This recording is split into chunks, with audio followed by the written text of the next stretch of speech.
Welcome to entertainment world channel. இன்றைக்கு நாங்கள் பார்க்க போகிறது மைங்கிலியன் பட ரிவ்யூ. இதை எழுதி இயக்கினது மோகன கிருஷ்ண இந்திரகாந்தி. இது வந்து ஒரு ரொமான்ஸ் டைப் படம். டியூரேஷன் வந்து 142 நிமிஷம். ரிலீஸ் ஆச்சு வந்து June 15, 2018.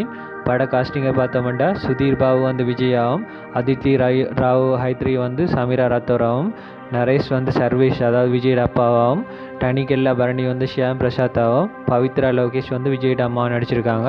இது வந்து ஒரு தெலுங்கு ரொமான்ஸ் படம். அதோட இந்த ரியல் நேம் வந்து சமூகனம். ஸோ இந்த பட கதையை பார்த்தோம்னா விஜய்க்கு சின்ன வயசுலேருந்தே சின்ன பிள்ளைகள் ட்ராயிங்ஸ் வரைஞ்சி அதை வந்து ஒரு ஸ்டோரி மாதிரி புக்காக ரிலீஸ் பண்ணோன்னு தான் தன் ஆசை. அதுக்கு ஒரு நிறைய ஒர்க் பண்ணி கொண்டு இருப்பார். அதே நேரம் அவர்கிட்ட அப்பா சர்வேஷுக்கு வந்து மூவியில் நிறைய அடிக்ட். அவர் வந்து எப்படியாவது தன்னோட லைஃப்பில் ஒரு படத்தில் நடிச்சிருவான்னு வெயிட் பண்ணி கொண்டு இருப்பார். இதே நேரம் வந்து விஜய்க்கு வந்து படம் வேண்டா பிடிக்காது. அவர் வந்து படத்தில் நடக்கிற எல்லாமே ஃபேக் கண்டபடியாக அதில் இன்ட்ரெஸ்ட் காட்ட மாட்டார். இதே நேரம் வந்து ஒரு ஃபிலிம் ப்ரொடியூசர் வந்து சர்வேஸை மீட் பண்ணி அந்த வீடு வந்து 20 நாள் ஷூட்டிங் ரெண்ட்டுக்கு வேணுமெண்டுக்க இவர் ஒத்துக்கிட்டுவார். அதே நேரம் வந்து ரெண்ட் இல்லாமல் அந்த ஷூட்டிங்கு வந்து அந்த வீட்டை கொடுப்பாரு. ஏன்டா அவருக்கும் ஒரு ரோல் கொடுத்துருப்பாங்க நடிக்க. அவரும் தன் எஃபர்ட்டை போட்டு நல்லா நடித்து கொடுப்பாரு. ஸோ இதே நேரம் வந்து இந்த படத்துக்கு லீடாக வந்து பாப்புலரான சமீரா ரத்தோடு தான் நடிக்க வருவாங்க. அதே நேரம் இந்த ஷூட்டிங் இதனால் அவங்களுக்கு வீட்டை வந்து நிறைய கன்வீனியன்ஸான சிச்சுவேஷன் இருக்காது. இதே நேரம் வந்து சமீரா வந்து ஹிந்தி அப்படியே தமிழ் ஒழுங்காக பேச மாட்டாங்க. அப்போ வந்து அவங்களோட டைலாக் டெலிவரி எல்லாம் நல்லா இருக்காது. ஸோ இதை பார்த்தோன்னு வந்து விஜயோட ஃபேமிலி வந்து அவங்கள வச்சு ஃபன் பண்ணுவாங்க. இதை நோட்டீஸ் பண்ணிவிட்டு விஜயே தன்னோட டைலாக் டெலிவரை வந்து ட்ரெயின் பண்ணுறதுக்கு டீச்சரை வந்து சமீரா போட்டுருவாங்க. ஸோ அதுக்கப்புறம் அவங்களோட படங்களில் பேசுகிற டைலாக்ஸ் எல்லாம் நல்லா இம்ப்ரூவ் ஆகிருக்கும். டைரக்டரும் பாராட்டுவார். ஸோ அதுக்கப்புறம் வந்து அவங்க வந்து லீட் ஆக்டர் கிஷோர் பாபுட்டேருந்து தள்ளி ஒதுங்கி இருக்கிறதோட விஜய் அண்ட் அவங்களோட ஃபேமிலியோட கூட டைம் ஸ்பெண்ட் பண்ணுவாங்க. அதனாடி அவங்க ரொம்ப ஹாப்பியாக இருப்பாங்க.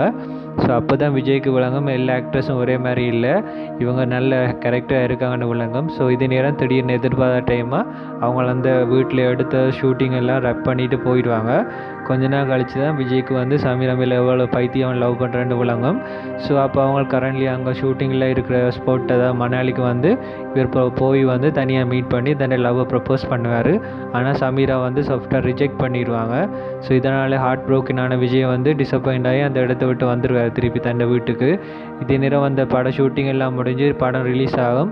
இதே நேரம் சர்வீஸ் நடித்து கொடுத்த ரோலை வந்து கட் பண்ணிடுவாங்க. இதனால் சர்வீஸ் வந்து ரொம்ப வருத்தப்படுவார். அதே நேரம் விஜயை வந்து எமோஷனலாக சமீராட்ட சொன்ன டைலாக் எல்லாம் வந்து அவங்க வந்து அந்த படத்தில் வச்சுருப்பாங்க அவன்கிட்ட பெர்மிஷன் எடுக்காமல். ஸோ இதனால் விஜய் வந்து ரொம்ப கோவப்படுவார். ஸோ அவங்கள வந்து இந்த டிவி ஷோவிலேயும் வந்து அதை ஒத்துக்கொள்ள மாட்டாங்க. தான் அந்த டைலாக்ஸ் எழுதுன மாதிரி காட்டிக்கொள்ளுவாங்க. ஸோ அப்போ சமீரா விஜயை மீட் பண்ண வரைக்கும் அவர் வந்து இதுக்கு கடுமையாக பேசிட்டு கோபத்தோடு இனிமேல் வரக்கூடாது, தன்னை மீட் பண்ணக்கூடாது அவங்கள ரிஜெக்ட் பண்ணி அனுப்புகிறாங்க. ஸோ இதுக்கு கொஞ்ச நாள் கழித்து விஜய் வந்து ஒரு நியூஸ் வருது, சமீரா வந்து மாடியிலேருந்து விழுந்து சீரியஸாக ஹாஸ்பிட்டலில் இருக்கிறாண்டு. ஸோ இதை கேட்டோடனே இவர் ஷொக்காகி விழுந்தடிச்சிட்டு போவார் ஹாஸ்பிட்டலுக்கு. ஸோ அங்கே தான் வந்து என்ன நடந்துச்சுன்னு தேடி பார்ப்பார். ஸோ படம் மிச்ச கதை வந்து சமீராவுக்கு வந்து என்ன டஃப் சிச்சுவேஷன் ஏன் எப்படி நடந்தது, அதே நேரம் வந்து அந்த விஜய் வந்து அந்த டஃப் சிச்சுவேஷன்லேருந்து சமீரா வெளியே கொண்டு வராரா இல்லையா, அதே நேரம் விஜயும் சமீராவும் ஜாயின் ஆகிறாங்களா இல்லையா ரெண்டு தான் படம் மிச்ச கதை. ஸோ இது ஓவரால் வந்து ஃபேமிலியாக பார்க்கக்கூடிய படம் தான். ஸோ இந்த ரிவ்யூ பிடிச்சிருந்தா மறக்காம அவங்களோட ஃப்ரெண்ட்ஸுக்கு ஷேர் பண்ணுங்கள். அதே நேரம் டிஸ்கிரிப்ஷனில் எந்த சேனல் மெட்டப்பட ரிவ்யூஸ் இந்த லிங்க்ஸும் போட்டிருக்கேன். ஃப்ரீ டைம் மறக்காமல் செக் பண்ணி பாருங்கள். அதில் எந்த சேனலை மறக்காமல் சப்ஸ்கிரைப் பண்ணி பெல் பட்டனையும் ப்ரெஸ் பண்ணுங்கள். அப்போ தான் உங்களுக்கு அப்டேட்ஸ் குயிக்காக கிடைக்கும். ஸோ இன்னொரு பட ரிவ்யூவில் சந்திப்பேன் ஃப்ரெண்ட்ஸ். பாய்.